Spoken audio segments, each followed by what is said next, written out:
రాష్ట్రానికి ఉన్న 436 గనులపై హక్కులన్నీ కూడా ఏపీఎండిసి సంస్థ తీసుకొచ్చి ఆ గనుల విలువ 1,91,000 కోట్లుగా లెక్క కట్టి మొత్తం ఆ గనులన్నింటినీ కూడా తాకట్టు పెట్టి బాండ్లు జారీ చేయడం ద్వారా 9,000 కోట్ల రూపాయలు అప్పులు తీసుకొచ్చే కార్యక్రమం చేస్తా ఉన్నాడు చంద్రబాబు. ఇది ఎందుకు రాజ్యాంగం ప్రకారం తప్పు అని అంటే, రాజ్యాంగంలోని ఆర్టికల్ 293(1) ప్రకారం కన్సాలిడేటెడ్ ఫండ్ ను తాకట్టు పెట్టి అప్పు తీసుకునే వెసులుబాటు కేవలం రాష్ట్ర ప్రభుత్వానికి మాత్రమే ఉంటుంది.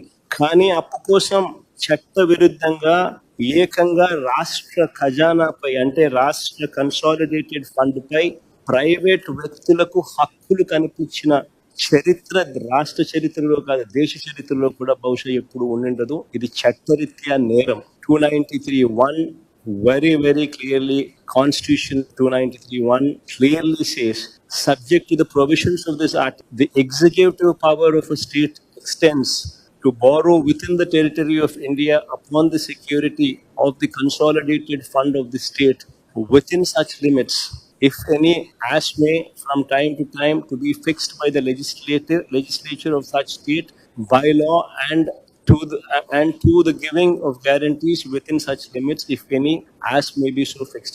రాష్ట్ర ప్రభుత్వానికి మాత్రమే ఎక్స్క్లూసివ్ అథారిటీ ఉంటుంది. అంతేకాదు ఏపీఎండిసి భవిష్యత్తును కూడా చంద్రబాబు నాయుడు గారు అంధకారమయం చేస్తా ఉన్నారు.